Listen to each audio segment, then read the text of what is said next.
Okay. So it's good to be here. I've spoken at the center, in previous years, but quite a long time ago. Yeah, so it's nice to be here with you again. Yeah, and to see the center still going and new people coming. So congratulations. So let's take a minute and just watch the breath for a minute, let the mind settle, and then I'll lead you through a motivation.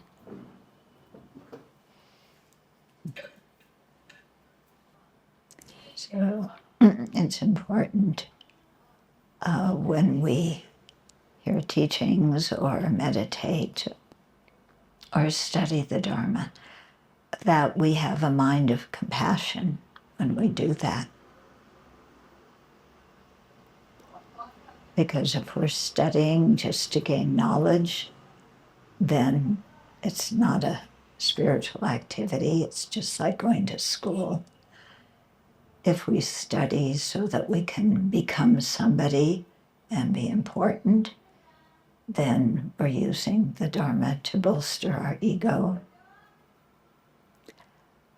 So it's important to approach the Dharma with a mind of humility, a mind that is open to learning, to being challenged, and with a mind that is willing to really look at the teachings and apply them to our lives. And undoubtedly with a mind of compassion, so that we want the long-term result of whatever Dharma activity we're doing to be for the benefit of each and every sentient being, not just bringing them happiness in this life,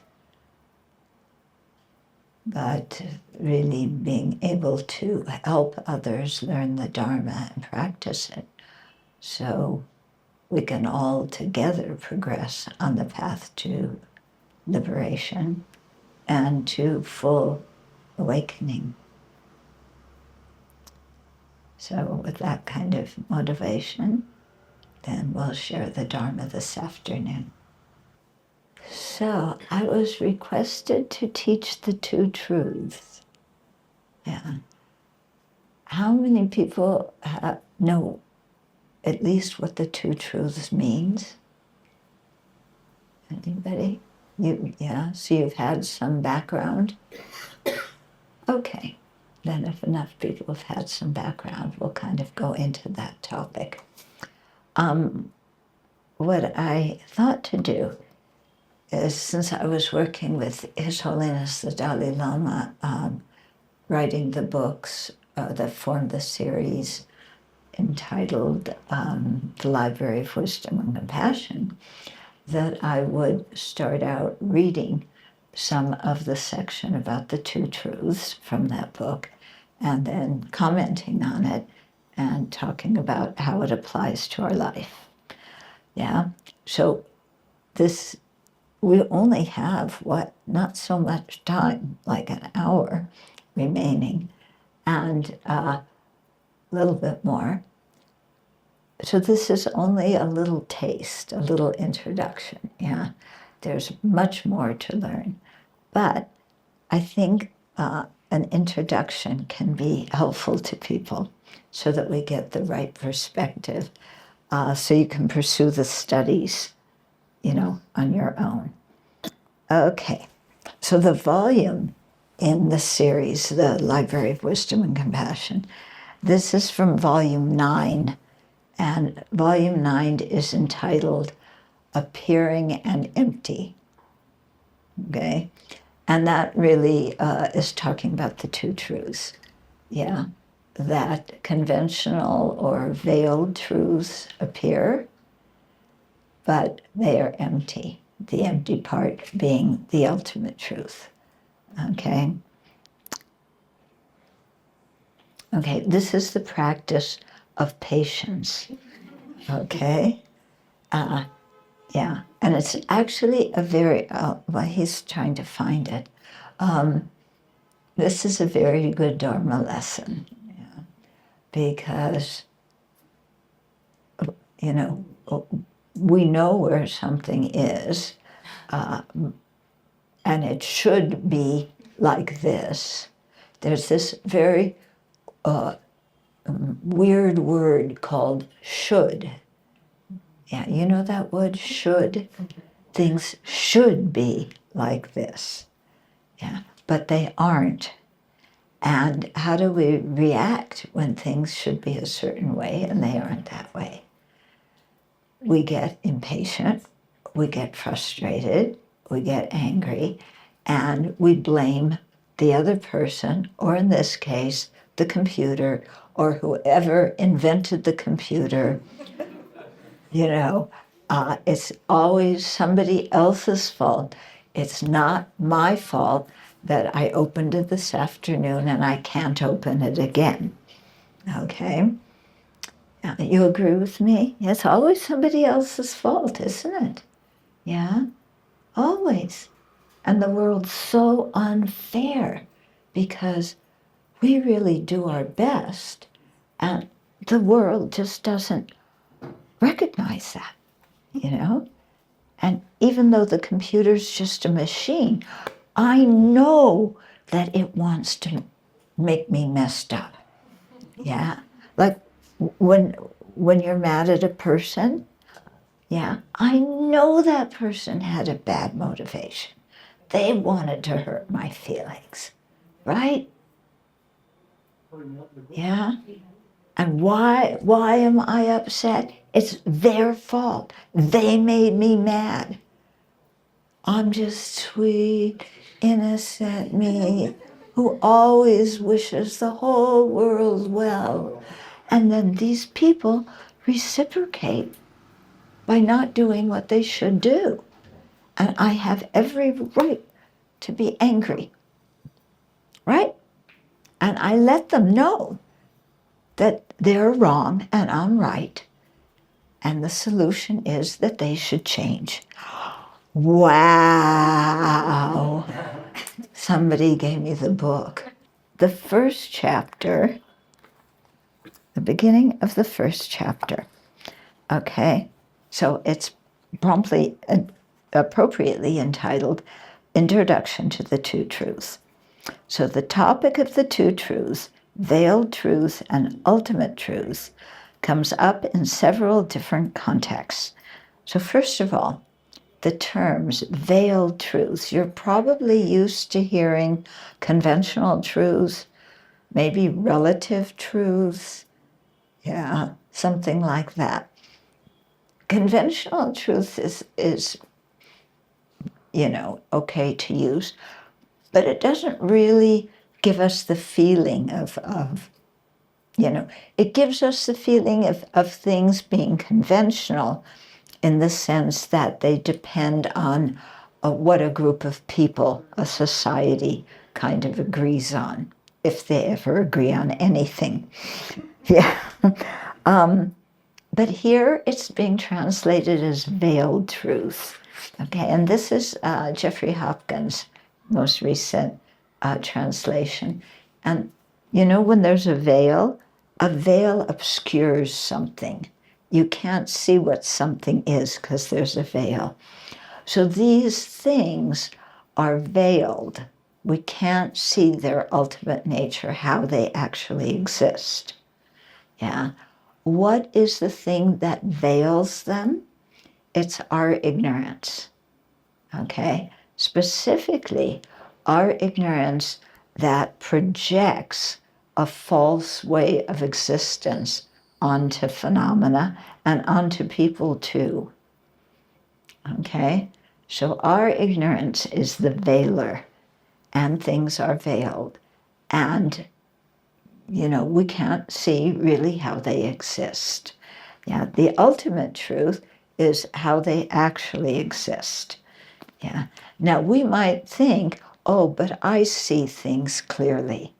Yeah. I know that this is the color red. Right? Everybody agree it's red. I know this is a book. Yeah.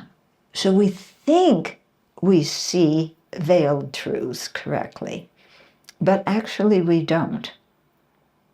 Yeah, because the way we see them is as if they had their own nature, something independent that makes them what they are.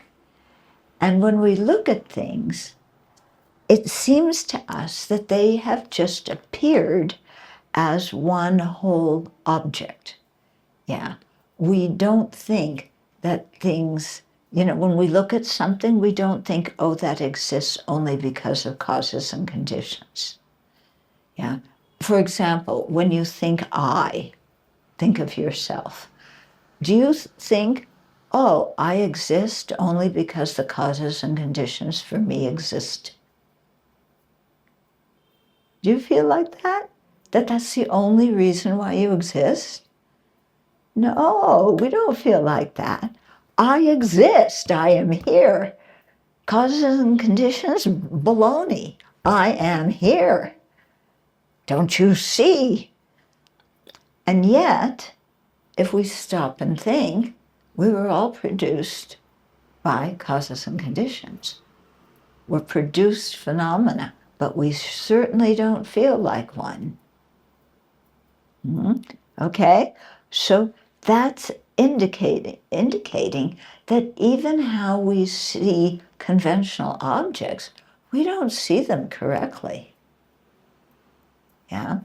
And that person that, is blaming us for something we didn't do or who's doing something we don't like or approve of, yeah, that person from their own side is a jerk. Yeah, right? Yeah. You use the word jerk in Indian? Yeah, you know what jerk is, yeah? Okay. Now that person's a jerk from their own side, independent of me. I just happened to walk in the room, heard what they said, and that's proof enough that everything they do, everything they think is wrong because they're a jerk. Why are they a jerk? Because they accused me of doing something that I didn't do. Because they did something that I don't like. So they're wrong and I'm right. And the problem is that they don't see how wrong they are. Right? Yeah. But the difficulty is that they think the same thing about us. Yeah, when we're having a conflict with somebody, they're looking at us and saying, oh, they think they're right. Their thinking is so stupid. I'm the right one. They're wrong. But we know that they think like that simply because they're stupid. Yeah? They don't know that we're right. Yeah? And the solution to all the world's problems is that everybody should do like I say. Right? Yeah. Yeah, the whole world would be so nice if people just did what I say. But they don't. What are we going to do? Okay? So, we think we're seeing things as they exist. We think these are, conventional truths, and that anybody in their right mind would see them the same way we do. But other people don't. Yeah? And we don't even see them actually how they exist, because we think they have this nature in and of themselves that makes them what they are. Okay? And the other person thinks that too. So actually, we live in a society of people, none of whom even see the things all around us as they actually are. And yet we think we do. So this is a problem. And that's why we want to realize the ultimate truths, how things actually exist. Okay, so we got through the first sentence. So these contexts of veiled truths and ultimate truths comes up in different contexts. In the context of the four truths, true cessations and our ultimate truths. The third truth is an ultimate truth, and the other three are veiled truths. Okay. In other words, even the truth of the path, all the realizations that cleanse our mind of our defilements, even those, we ordinary beings don't see as they actually exist.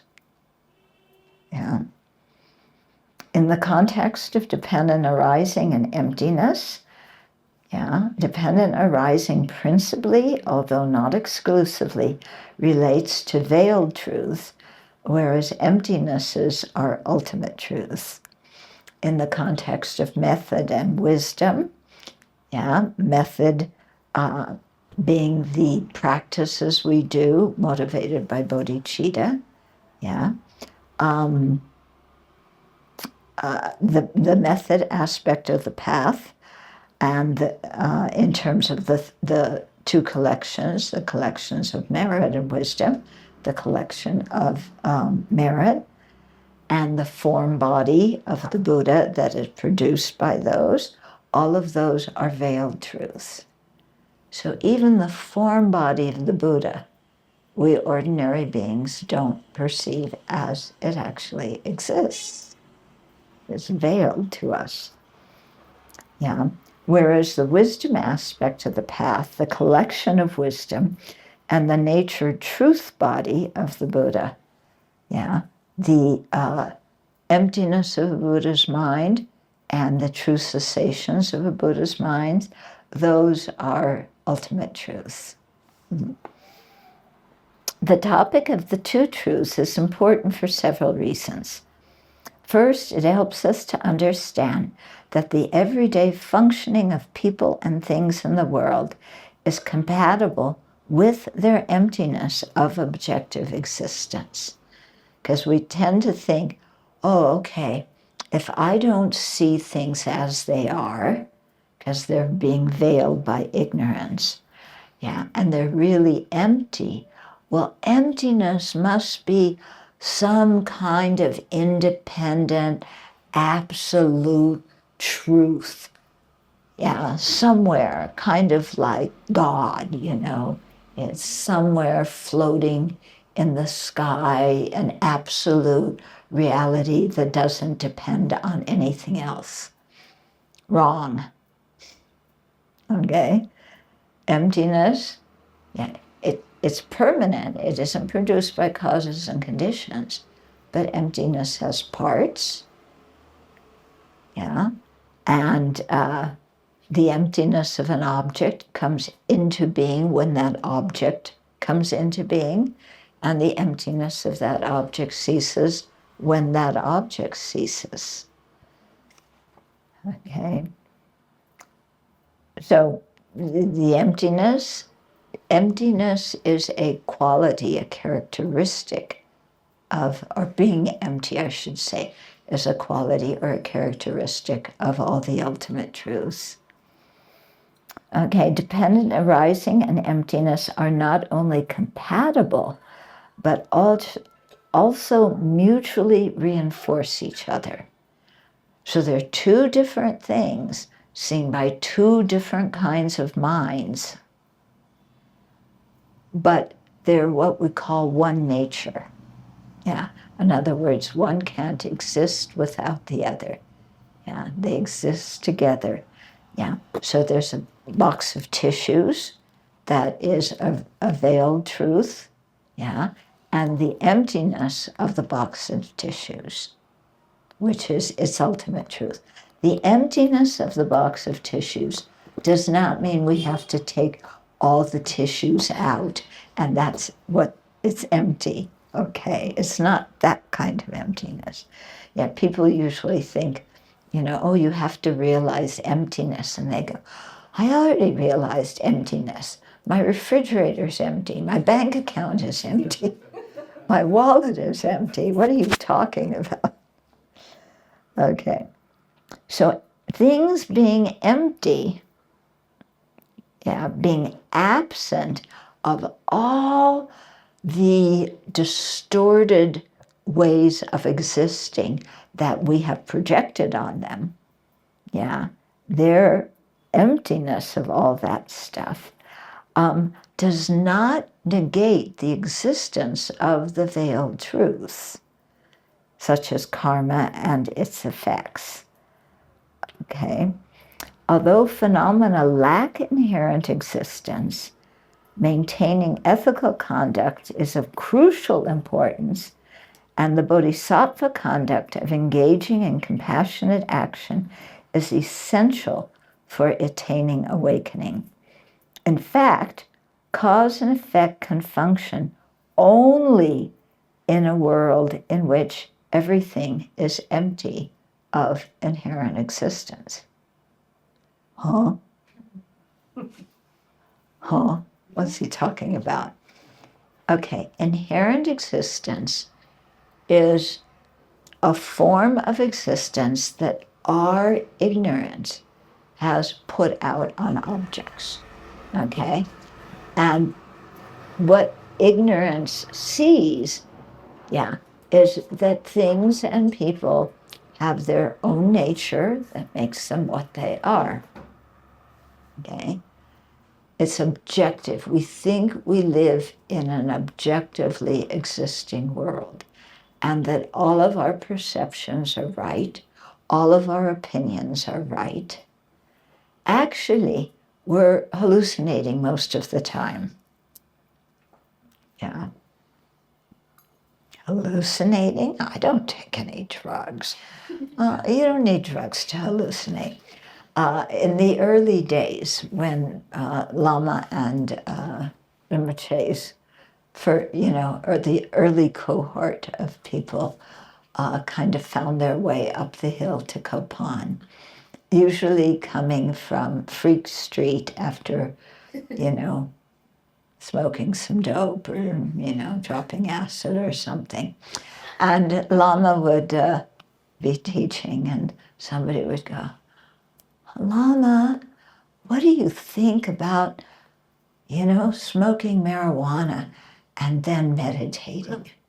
Your visualization would be so good, And if you dropped acid, your visualization would really be good. You could see all those rainbows, and when you visualize Chenrezig emanating light, you could see that light. Lama, do you want to take some acid? We'll give you some. We'll meditate together. And Lama, said, well, dear, because he called everybody dear, well, dear, you're already hallucinating. You don't need any drugs. And then, what? Yeah. But, when you can see the difference between veiled truth and emptiness, then you can see what he was talking about. Yeah. That the way we think things exist is not how it actually exists. And by our not seeing things as they actually are, we develop all sorts of impractical and unrealistic thoughts and expectations about how they exist. Yeah, because if things are objectively existing, then whatever I see with my senses is correct. Yeah, and we have a lot of problems with people about that, don't we? Yeah, because I remember one thing and they remember another. Or I saw one thing and they saw another. Or I heard one thing, they heard another. Yeah. And we were all certain that what we saw or heard is exactly what it is, because we think everything has its own nature that makes it what it is, so everybody should see it the way we do. Yeah. But everybody doesn't. Mm-hmm. So that's because, none of us really are seeing things as they actually are. None of us ordinary beings. Okay. Oh, so this paragraph also talked about how important karma and the law of karma and its effects is. Yeah. And the more that I've studied the Dharma and the longer I've been ordained, the more this really, is true. To really have an understanding of the cause and effect, way that our ethics, our behavior creates our experiences. Okay? So it isn't that things just happen accidentally or spontaneously or without causes. Everything has causes. And things have not just one cause, but many causes. And they also have many conditions. Okay? So, if we take a book, this is a book written by Geshe Dadul Namgyal. So he was a Geshe from Drepung Losar Ling, who lived at our monastery for a while. And here he is riding a scooter. Yeah, are monks supposed to ride scooters? I don't know. Yeah. But he had to learn to drive. He was living in Georgia, USA, and he had to learn to drive. So he got the Department of Motor Vehicles brochure or booklet, and he studied it. And in doing so, he saw many ways in which the rules of the road also pertain to our lives. And so in the book, which I'm offering, this is an offering to your center library, he talks about ethical values and how important they are. And many of us say, oh, ethical values, that's just Sunday school. That's just mom and dad and society putting rules on me. They didn't ask me if I accept those rules. They just told me I have to live that way. But, when you start to think a little bit about the rules and what happens when you follow them and what happens when you don't follow them, you begin to realize that there's some truth to that. Yeah. And that there's a whole ethical dimension of causes and conditions and results. And we're living that. What we do every day is creating the causes for what we will be in the future.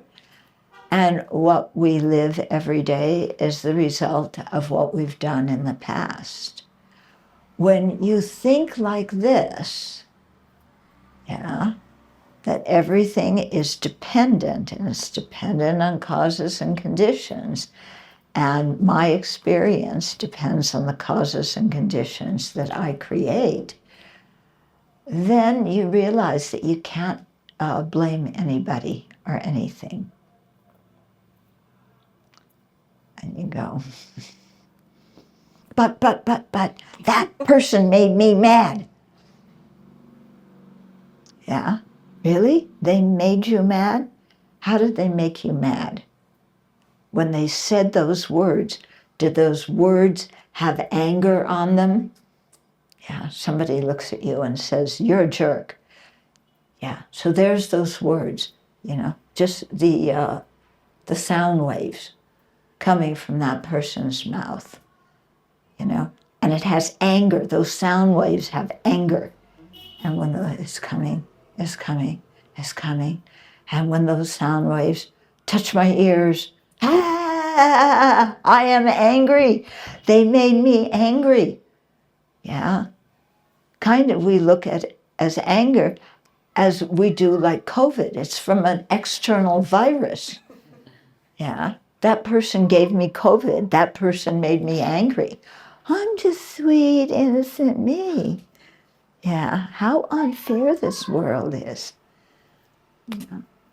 But if we start to think a little bit deeper, yeah, we begin to say, actually, nobody made us angry. I have the seed of anger in my own mind stream. Nobody put it there. There's no God who, sprinkled us with the fairy dust of anger. These kind of afflictions have been with us since beginningless time. And there's nobody else's fault. If I didn't have the seed of anger, then no matter what other people said or did, I would not get angry. Yeah. So when I get angry, whose responsibility is it? Our own, isn't it? Then why do we say they made me angry and it's their fault? We have the seed of anger, and we interpreted the event through the veil of me, I, my, and mine, the veil of ignorance. So when I interpret things through that veil of ignorance, I think I'm seeing them accurately, but I'm not. Yeah.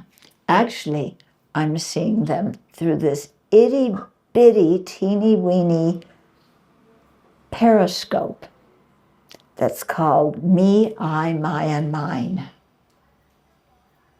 And I think that I am seeing an objective reality.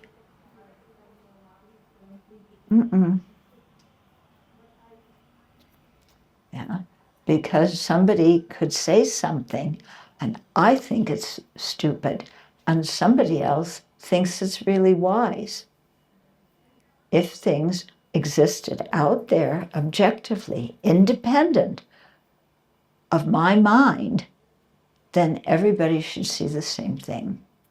And we don't. Okay?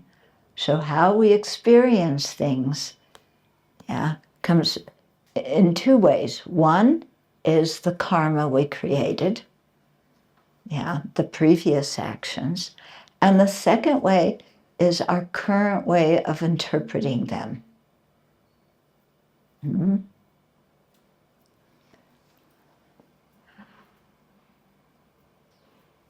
So,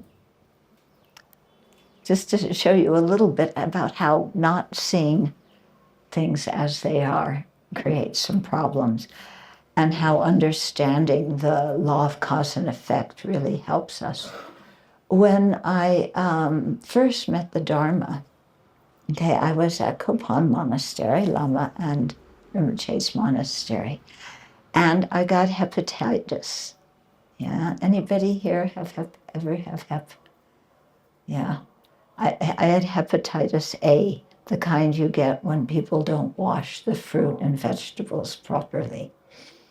When you have hepatitis, you have zero energy,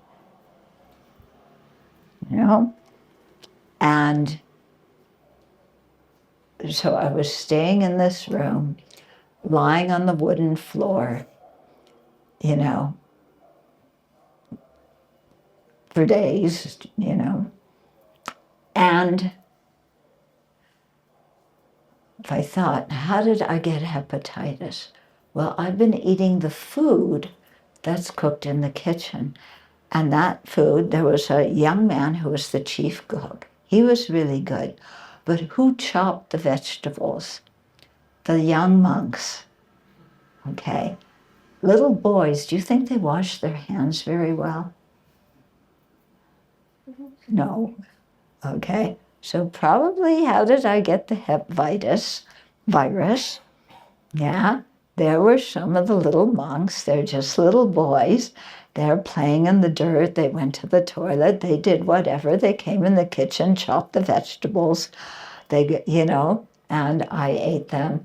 And I got hepatitis. Yeah. It's their fault. Yeah.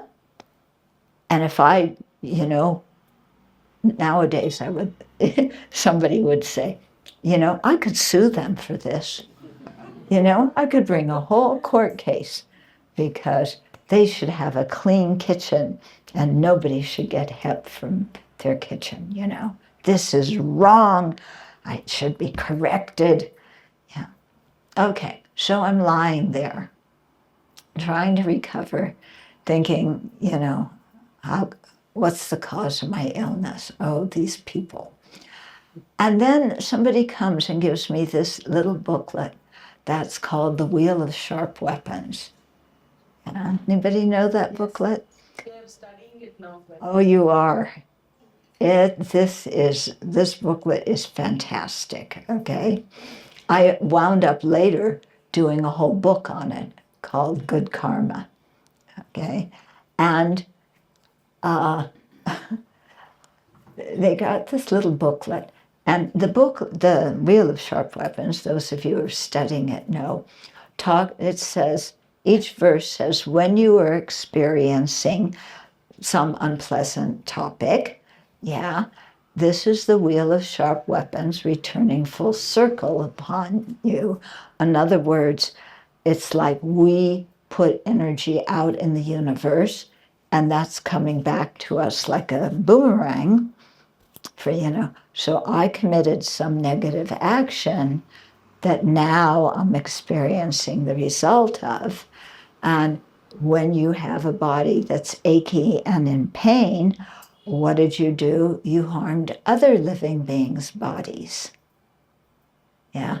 So when I got to that verse and I read it, I went, oh my goodness, this is why I'm so sick. Yeah. It's not the fault of the little boys in the kitchen because the principal cause was what I did. I created that cause. Yeah. Maybe in this life, maybe not in this life. Yeah. When I looked back in this life, I had killed some living beings. Yeah. And when I think of what I could have done in a previous life, because they say that in samsara we've been everything and done everything, I could have been, the general in an army that slaughtered, a bunch of people. And that the imprints, the seeds of that action are on my mind stream, and now they're ripening. Yeah. Why are they ripening now?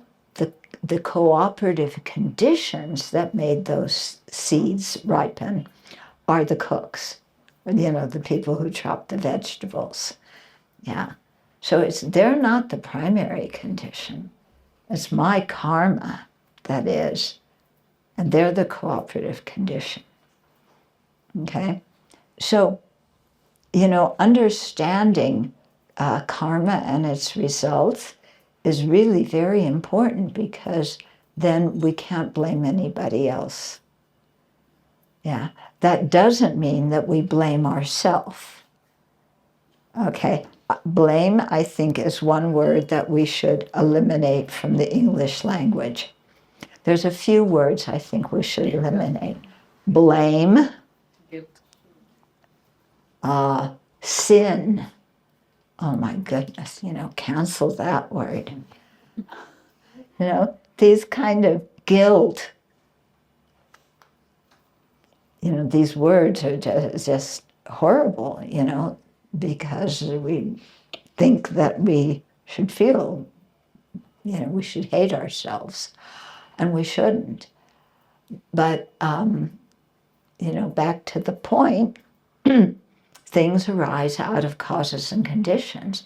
They don't have their own essence. And it's not one cause not one cause that caused my hepatitis, and it wasn't one condition. It was many causes and many conditions. Yeah.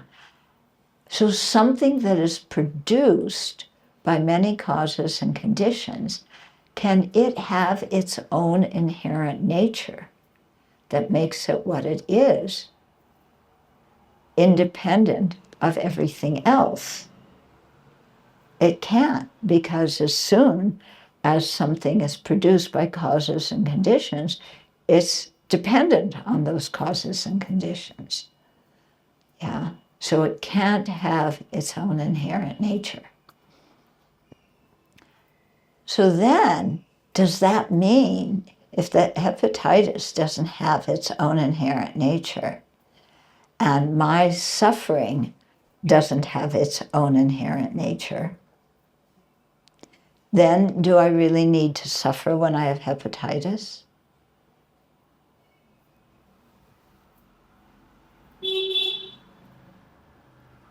Yeah. If things don't have their own nature, yeah, do I really need to suffer? Yeah. Not really. So here's where the thought training teachings, that you're learning in the Wheel of Sharp Weapons really, pertain to the two truths, because we're talking about karma and its effects, veiled truths, the suffering we experience, a veiled truth. But all these things lack their own inherent nature. They depend on other phenomena. Okay? So then the thought training teachings tell us, oh, when you suffer, you should say, oh, good. I go, huh? Yeah. No, Lama Zopa, if you ever have heard Lama Zopa's teachings, Rinpoche says, you're suffering. Fantastic! Yeah, you're purifying all that negative karma. It could have ripened in your being born in the hell realms for 15 million eons. And now it's ripening and it's bearing its result as hepatitis, which you'll live through. And the suffering is nothing compared to being born in the hell realms for 50 million eons. You should be so happy. Rinpoche, really? Yeah. But if you really think about karma, and if you really think about emptiness, he's right. Yeah.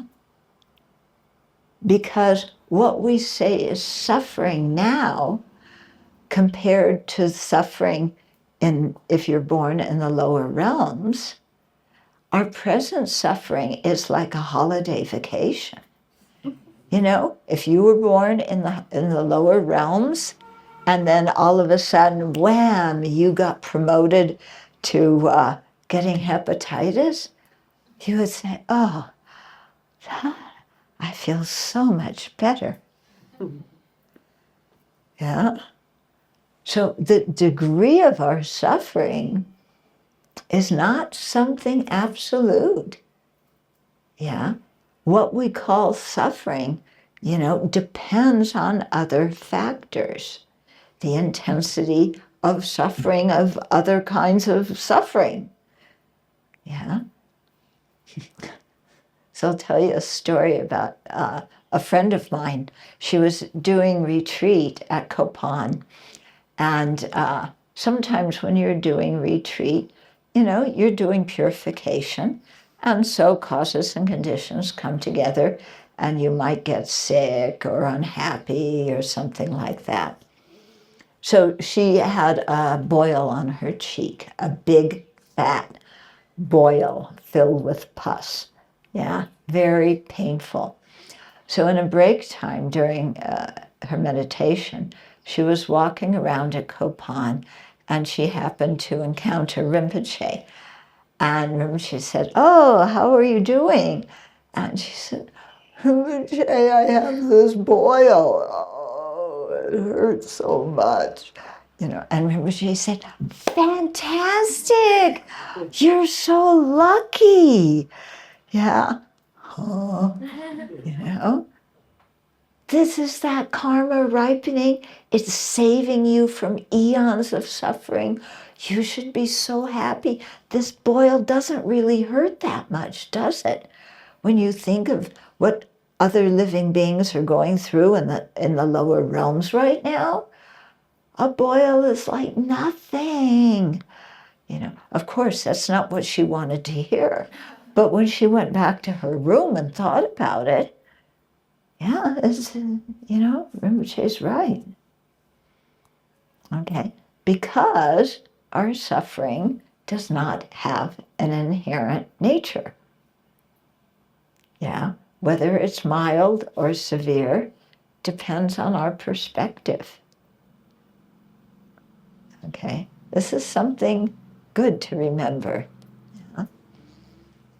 Because usually when we're unhappy, we just stay unhappy for a long time, don't we?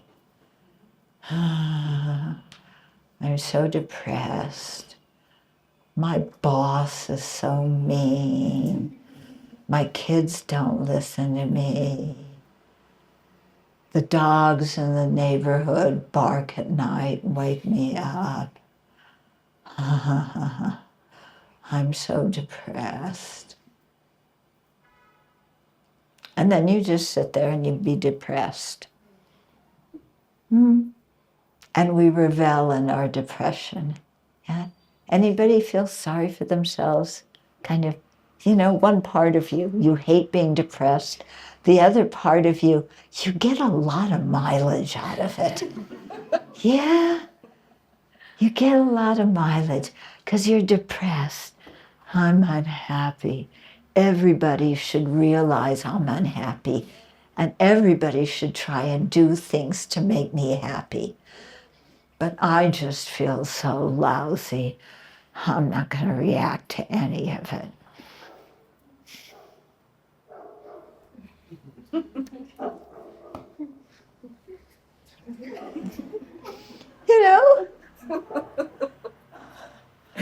Oh, the world is so mean. I'm so depressed. Yeah, and we have a big pity party. Yeah, big pity party. And it's other people's fault because they do things that bother me. Yeah, I don't get enough sleep at night because the dogs bark. And when I don't get enough sleep, I'm depressed. It's the dog's fault. Yeah. You think the dogs really want to make you suffer? Yes, the whole world wants to make me suffer. Nobody appreciates me. Yeah. Yeah, this is what we do, isn't it? Yeah. And it's because we don't understand cause and effect, and we don't understand emptiness. Yeah. So we not only don't see the ultimate nature correctly, we also don't see conventional truths correctly. Then why are they called conventional truths? Yeah, if they're truths, they should be true, and what I see should be correct. But you're telling me that what I see is hallucination. isn't correct. I don't see how things really exist, but they're truths. So what you're saying is contradictory. See, we blame the other person. Buddha, what you said is contradictory. Yeah. You want to tell the Buddha he's wrong?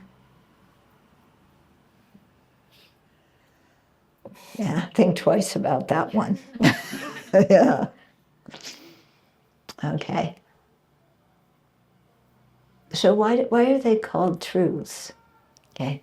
For an ignorant mind. Ignorance does not establish the existence of all these things around us, phenomena and people around us. It doesn't establish their existence because ignorance veils and makes us not see how they really exist.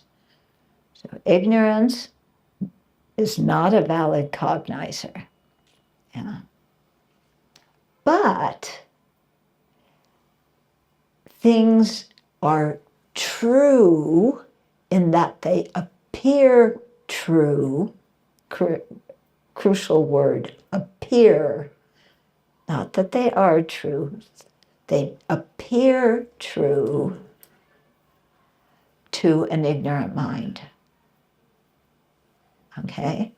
So our ignorant mind cannot establish their existence, but these things around us do have some kind of existence that appears true to our ignorant mind, you know? And in that way, they are conventional truths because as a group of people, more or less, sometimes more and sometimes less, we agree on what things are called and how they function. That doesn't mean they're objectively existent. It just means that all of us have our ignorance, you know, sees things in a similar way. Okay? That doesn't mean that how we as human beings see things is how other beings in other realms see things. Okay?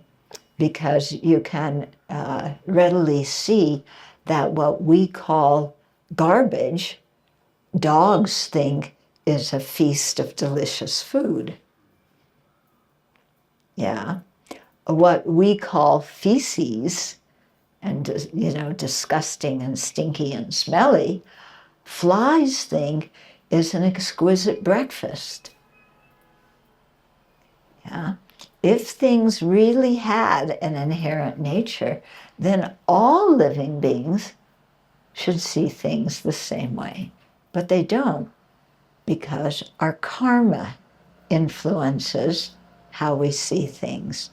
And our karma influences what kind of sense organs we have, which also influence how we see things. Okay? So this is meaning that everything arises dependently, you know, from a myriad of causes and conditions, and in a kind of conventional relative way, we human beings see things in a similar way, and dogs see things in their own way, and beings in the God realms have their own way of seeing things. But that's a conditioned phenomena. That's not because they have some kind of nature. And, you know, when we disagree on what we call conventional phenomena, then we argue and we fight. And very often what we're fighting over is what to name something. Okay? Court cases. Their court cases are an incredible example of how we are fighting over what to name something. Is this person guilty or are they innocent? Yeah? And so some people say, they're guilty. They did this and this and this, and I have the evidence. And somebody else says, no, they're innocent. And I have this evidence that proves they're innocent. Yeah. So we often can't even agree on conventional things. Yeah. So we have a jury and we have a prosecutor and so on. Hopefully we reach the right the right conclusion. We often reach the wrong conclusion or the wrong confusion, okay? And then somebody winds up imprisoned. I'll give you another example. Some years ago, I was invited to Israel, and I was teaching the Dharma at a kibbutz in the Negev desert. Yeah, Negev desert, sand everywhere. And this kibbutz was right on the border with Jordan. And there was a fence. Okay, if this side is Israel, and this side is Jordan, there was a fence here and a fence here, and a narrow pathway in between that was no man's land. Yeah, why did they put that? Because then if somebody tried to walk across it, you could see the footprints.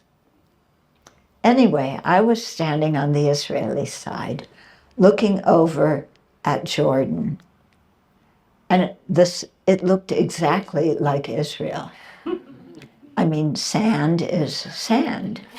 It isn't that Israeli sand was one color and Jordan's sand is another color. Yeah. And then the wind picked up and some sand flew from Israel over the no man's land and landed in Jordan. Oh my goodness. Jordan is grabbing Israel's land. This is cause for a war. This is our sand. And now the wind made it Jordanian sand. But this is our sand. And Jordan says, no, it's on our side. It's now part of Jordan. Yeah, it's not Israel anymore. Is that sand Israel or is it Jordan? And what happened? Because it flew from Israel to Jordan. What happens if it flies back? What happens if it lands in the no man's land? Okay. These things start wars. Yeah? These things start wars, in countries that are really uptight about their border. You take, 1 inch more, then, that's illegal. Get your army off our 1 inch of land. Okay. Does it inherently belong to one country or the other? No. Does the land inherently belong to anybody? No. It's our minds that came together and developed the idea of there being different nation states and developed the idea that there's got to be borders and developed the idea that if somebody takes a little bit of our dirt or our sand, that we are justified in attacking them. Human beings are really intelligent, aren't we? Yeah. We start wars over the most stupid things. Yeah. Because we really believe we are right. And that land belongs to us. Yeah. And so this is what's going on, between Russia and Ukraine. Yeah, Ukraine is saying this land is ours. Russia says, no, it's ours. It used to be ours. Under Catherine the Great, it's ours. And there's some Russian citizens living there, so it should be ours. And Ukraine is saying, look, we've been an independent country since after the First World War, you know? And okay, we were part of the Soviet Union, but we weren't part of Russia then. Russia was also another part of the Soviet Union. And now Soviet Union is kaput. This is our land. And so what are people doing? They're killing each other.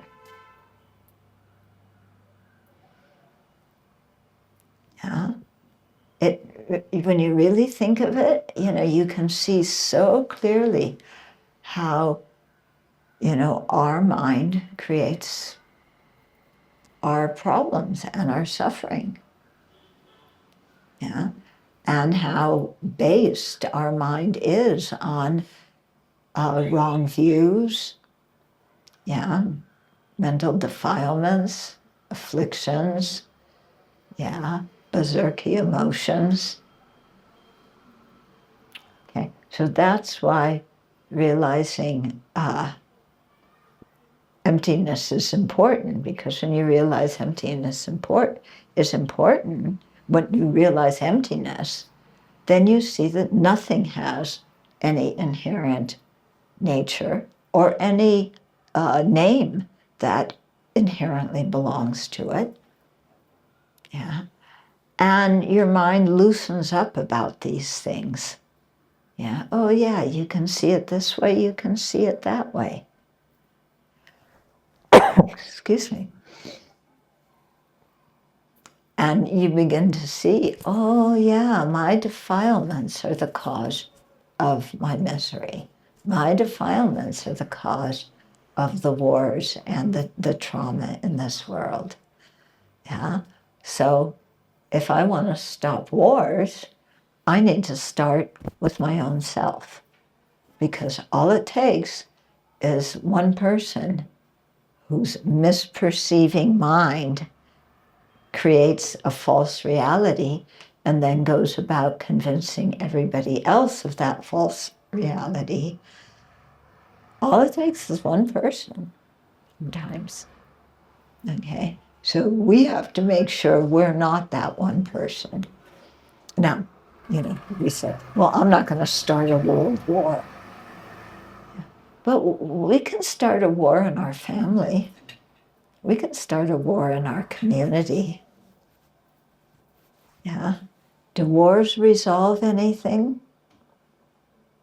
No. Yeah, they create a lot of negative karma, incredible negative karma. Yeah, meaning more suffering in the future, no matter who's right and who's wrong, because both sides were killing others. So then we say, what's the use of fighting with other people, especially violent fights?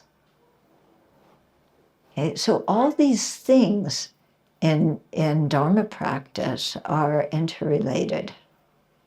Yeah, they all, you know, when you study the different topics, yeah, then you can relate them to other topics that you've studied, and especially you relate them to your own life. And that really helps us to be kinder people and to be involved in fewer conflicts and to not start conflicts. Okay, so we got through a few sentences. Yeah, I had thought we may get a few pages, but that didn't happen. Okay, so you can see how students are like their teachers. Lama Zopa, those of you who studied with Rinpoche, does he ever finish everything? When he gives a Dharma talk, you know, kind of, yeah, 7/8 is the motivation. And then he gets around to the topic in the last eighth. Yeah. So that's my excuse. That's why I do it. He was my teacher. Okay, should we have a little bit of time for question and answers? Well, questions at least. I don't know about answers. I wonder when we talk about things being wrong in the sense of they are harming other people, or good in the sense they're benefiting, is that also labeling, or and what do we do in that situation when we see somebody harming others through their words or their actions? Yeah. Is it a practice of not reacting or not labeling, or? Yeah. Well, you can see from, this person's harming that person. This person thinks what they're doing is good, because they're saying, I want this, and that person isn't giving me what I want. They aren't doing what I want, so I'm going to make them do what I want, and then I'll be happy. Is that person's way thinking correct? Is it beneficial? Is it ethical? No. Yeah. Because even if they got what they think they want, yeah, are they going to be happy forever? Yeah. When you get what you want, are you happy forever and ever and ever? No. You're happy for about, 19 seconds, if that long, and then, you're back to where you started. Disgruntled, dissatisfied, wanting more, wanting better. So you see that, you look at that person's suffering, yeah, and that's why they're doing what they're doing, but they're creating the cause for their own misery in the future because they're creating so much negative karma. And they're also harming the other person right now. So you have two people, yeah, who are being harmed, yeah, not only the recipient, but also the perpetrator of the harm. They're harming themselves, yeah. So then you step back and say, I have compassion for those people.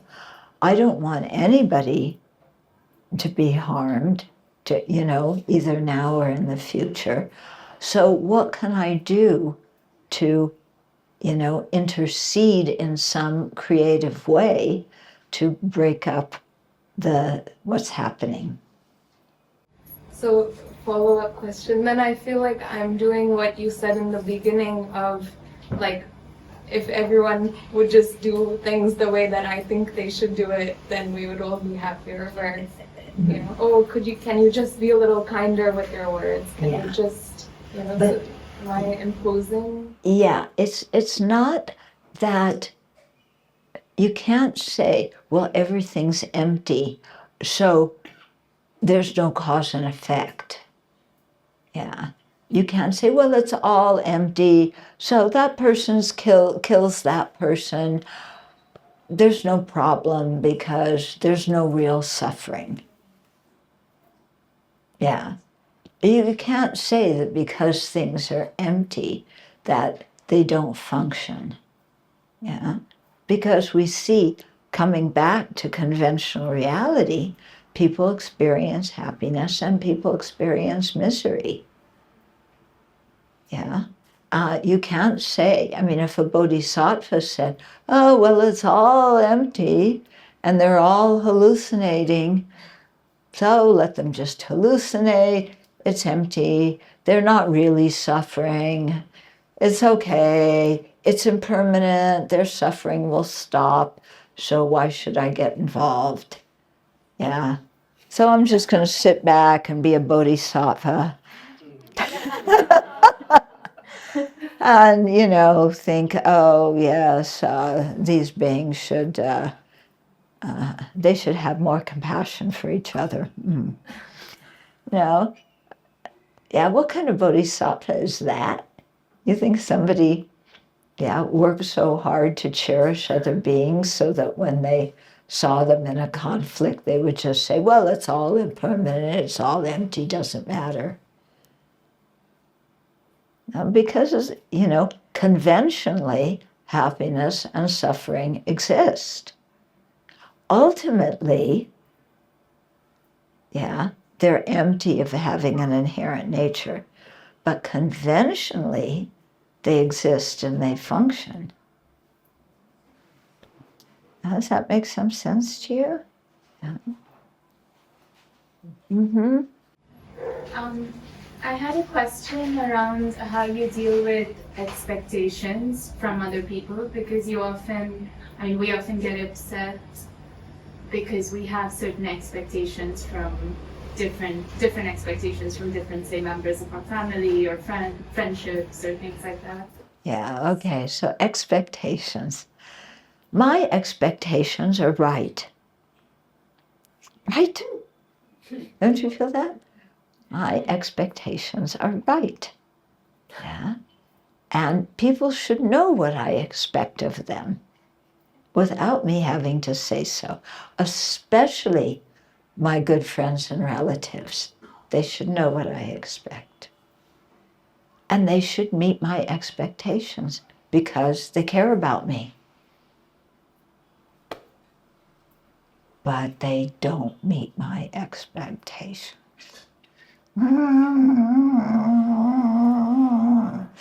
Yeah. Don't they know? Okay. This is what I called rules of the universe. Our expectation are rules of the universe, are our own personal rules of the universe that happen to be inherently existent. They are the standards that everybody should follow because they are the one absolute truth, that what I expect is the way things should be. Yeah? And we all think that way. And this is the cause of a lot of quarrels and unhappiness. And yeah, okay. So to realize, just because I expect something doesn't mean it should happen. Who invented the expectation? I think the expectation is out there in the situation. Yeah? Everybody expects other people should be polite. So yeah. And especially everybody should be polite to me. Right? Yeah. And that person's not being polite.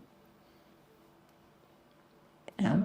And we think that that is some truth that just exists. Nobody made it up. We think that doesn't depend on my mind. Yeah, all of society thinks everybody should be polite. So expectations are not some kind of absolute independent truth.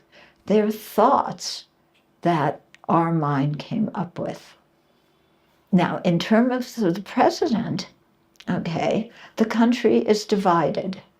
Some people says, yes, what he's doing is fantastic. And the rest of us say, cuckoo, cuckoo. This guy is crazy.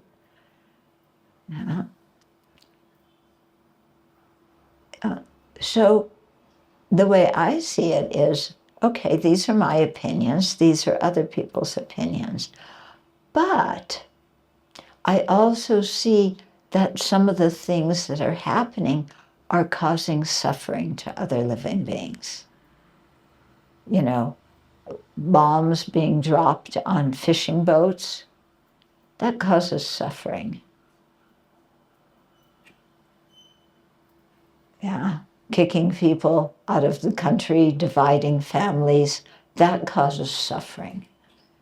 Yeah. So from an ethical viewpoint, I don't want people to suffer, and I want to favor policies that stop suffering. Yeah. Of course, the other people think that, we have different values. They think certain things cause suffering. I think other things cause suffering. Yeah. But even there, you can there's a lot of different kinds of suffering, and there's a little bit of truth on both sides, but we can still stand up for the cessation of suffering. Yeah. And to me, it really shows how our understanding of karma and its effects, how our ethical values are important, and that we should bring them into politics. You know, that politics should not just be about everybody saying, but I want this and I want that, and you aren't giving me what I want.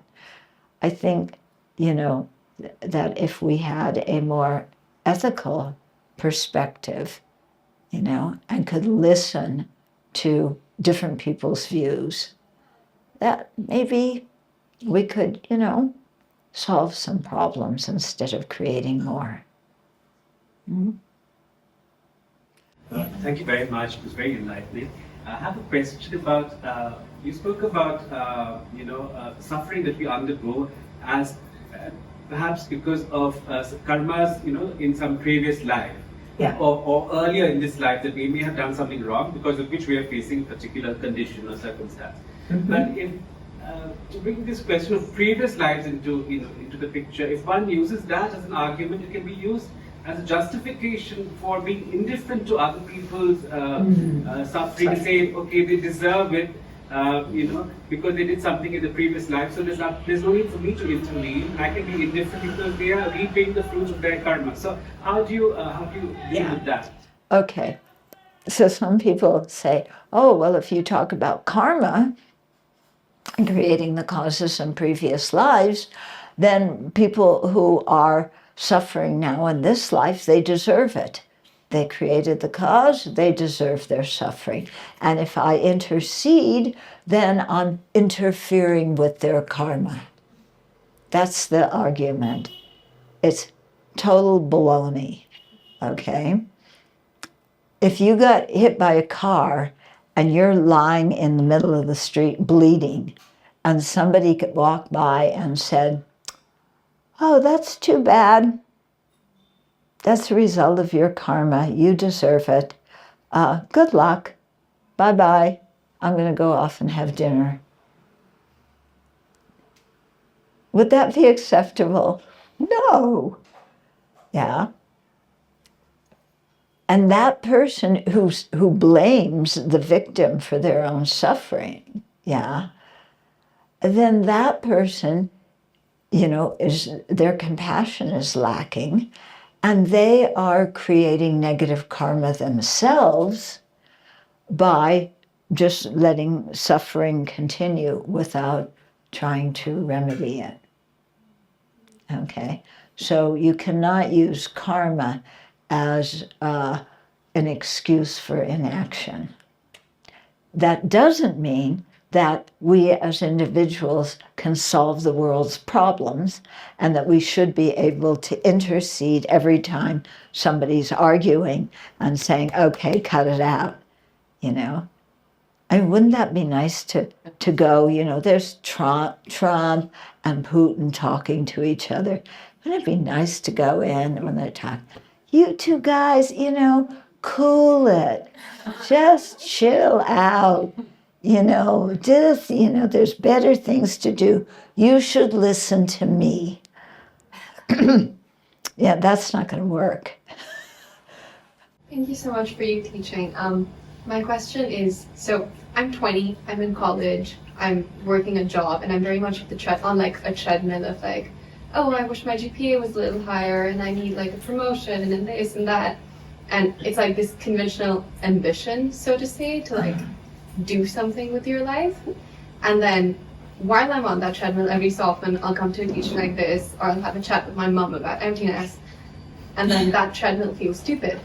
So my question is kind of how you reconcile ambition and emptiness and like not fall into the nihilism of like, yeah, I should just drop out. Okay, so this is the whole challenge of realizing emptiness and realizing that the two truths are complementary.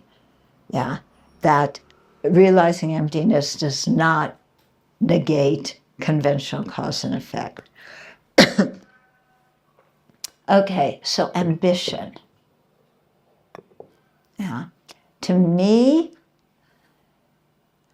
I don't know. There's different ways of looking at ambition. Usually the way I think of ambition is somebody's really ambitious. They're very egotistical and they want to get what they want.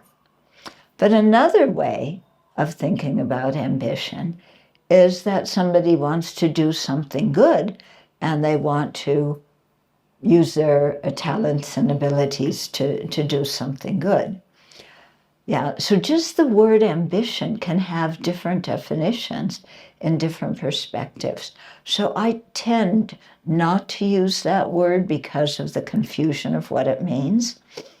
What I say is, no matter what age you are, yeah, to see what your unique qualities are and what your talents are and what you can contribute to the world. That doesn't mean you have to be famous and contribute to everybody, but what talents and values and abilities do we have that we can use to make at least one other person, hopefully more people's lives a bit better. Yeah. So if you see it in that way, it's a desire to help. It's not saying you have to accept my good qualities and do what I say. It's just saying, okay, I have this ability. Like maybe somebody is a musician. Yeah, I have this ability. I can offer my music to the world. Yeah. Does that mean everybody has to like your music? No. Okay. But some people do. You offer it. You feel good about what you're doing because it's influencing others in a positive way. Yeah. So you're happy. You create some good karma. You're not harming anybody while you're doing your music. And other people feel happy. Yeah. So I think for us, really, in our lives is to really see what we can contribute. That makes the world a better life, a better, for everybody, instead of what we can get. Our usual way of looking at things is very transactional. What can I get out of doing this? Yeah. You meet somebody, oh, I like them. Yeah, what can I get out of them? Why do I like them? Because I can get something out of them. Yeah, maybe it's praise because they think I'm good. Maybe they're going to give me gifts. Maybe they're going to vote for me, whatever it is. I like them because I can get something out of them. So this is a very transactional way of looking at human relationships. And I think that's what makes people feel so disjointed and isolated, yeah, because the mind is thinking like everything is a business deal. Yeah, I gave you a present, so you should give me a present. Yeah, I said something nice about you, you better say something nice about me. Okay, so we want to get out of that model because that model is also founded on lots of expectations that I did this, so you should reciprocate. And when you reciprocate, I know exactly what you should do to reciprocate. You can't just give me, I gave you a present. You can't just give me any old present. You have to give me a present that I like. Yeah, I spent so much money on you, you have to spend so much money on me. So we have to get rid of that whole business thing, yeah? And we tend even to do it with the Buddha, yeah? When we make prayers, Buddha, Buddha, Buddha, please Can I win the lottery? You know, Buddha, please. I want my family to all be well. And right now, you know, they're sick. Buddha, Buddha, Buddha, please. You know, I want children or I don't want children. Whatever I want, you know, may it happen. Yeah.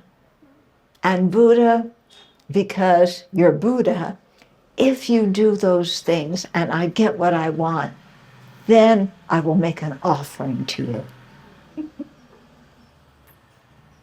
Yeah? So Buddha, first, you do what I want. Give me what I want. Then I'll make the offering. Yeah. Is that going to create any merit? No, it's just you're doing business with the Buddha. And the Buddha doesn't do business. Okay? If we, I wrote it down, if we disagree on the nature of conventional phenomena, then that there is the evidence that we don't see conventional truth, right? Correct me if I'm wrong, what I'm hearing through your talk is that we see things existing from its own side. We don't see conventional truth. Because one of the, as outlined by Lama Tsongkhapa, one of the characteristics of conventional truth is that two valid perceivers have to agree. There's no discord between them. Mm-hmm. Correct? Yeah. Yeah, so it's true, as ordinary beings with ignorance, we don't see conventional truth actually accurately, and we don't see the ultimate truth either. But we think we're right. Isn't this crazy? You know, why should I learn the Dharma? I know. Yeah, no, we don't see things. How much of the conventional truth do we see?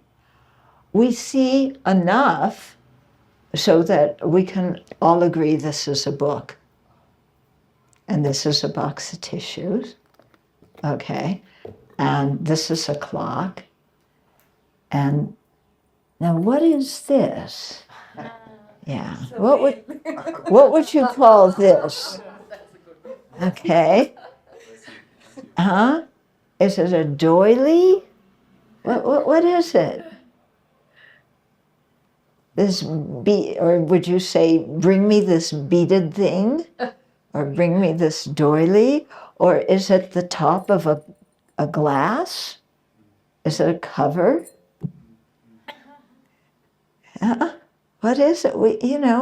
It could serve a lot of different functions and be the base of many different names. Okay. But if this was a gift for somebody I want, that I like, and you're using it, throwing it over a glass of water, then, don't you see it properly? This is a beautiful, pearl-studded thing. Yeah, that is so valuable. And the other guy goes, yeah, I put it on top of a glass of water so the flies don't go in, but so what? Okay? Okay. So I think we'll close now.